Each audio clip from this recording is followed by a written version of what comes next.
Welcome to a course on the working principles and applicability of symmetric and asymmetric ciphers.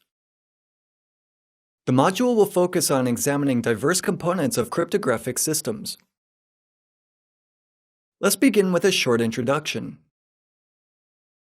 Before we can move on, we must understand what information theory means.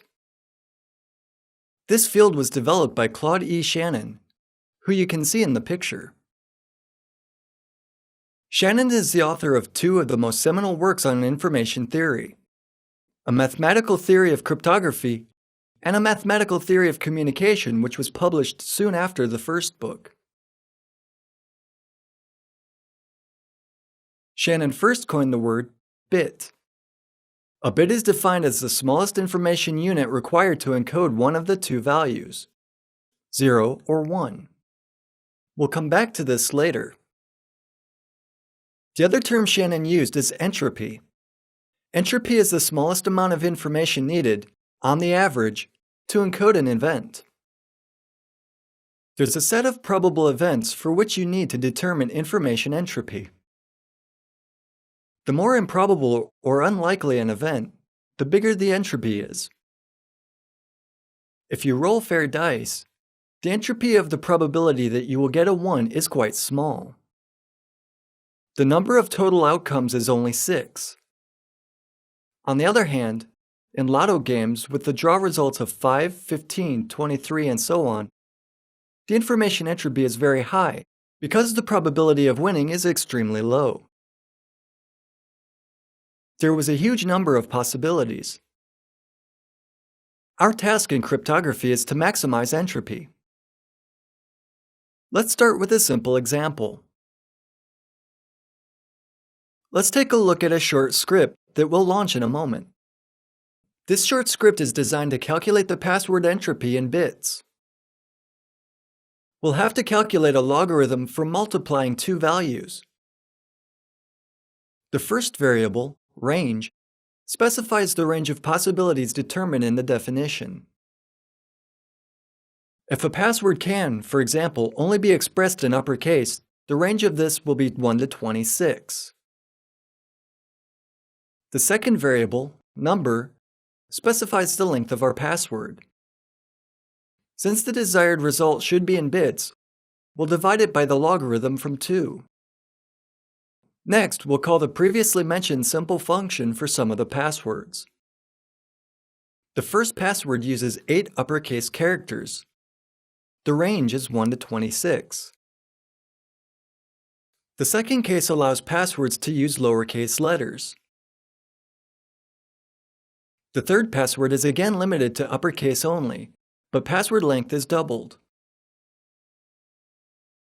The fourth password uses both uppercase and lowercase letters and a relatively secure number of characters, 16. Let's now find out the true entropy strength of the individual passwords. The first password is only 38 bits strong. You should see entropy as indicative of the secrecy of something. The bigger the entropy, the more secret or improbable something is. Your password should be as secretive as possible for everyone except yourself. 38 bits is not a good strength. In the second case, there are 46 bits. It's more, but the difference is not likely to matter. 8-character letter-only passwords are not secure. 16-character uppercase passwords provide security level for modern computer systems. They amount to 77 bits of entropy. The last password is 93 bits strong. This means that even if you have a 16-bit password that contains both uppercase and lowercase letters, you still won't get over 100 bits of entropy. When we'll be talking about algorithms, we'll show you that algorithms that make use of a key with a length similar to the result we've got provide no security. The passwords are not really secure. They should be more complicated. Before we move on to discuss algorithms, symmetric algorithms in particular, we'll need to explain two terms. The first concept is confusion. Confusion measures a nonlinear relationship between the plaintext, the ciphertext, and the key.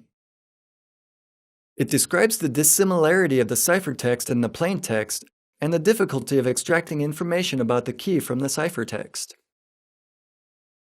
This is a vital concept. The bigger the confusion, the more immune to the linear approximation cryptanalysis your cipher will be.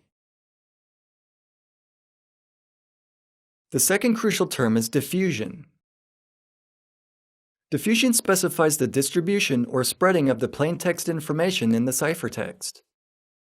Caesar's cipher diffusion was 1-to-1. The letter A always represented the letter D. The diffusion was practically non-existent in that case.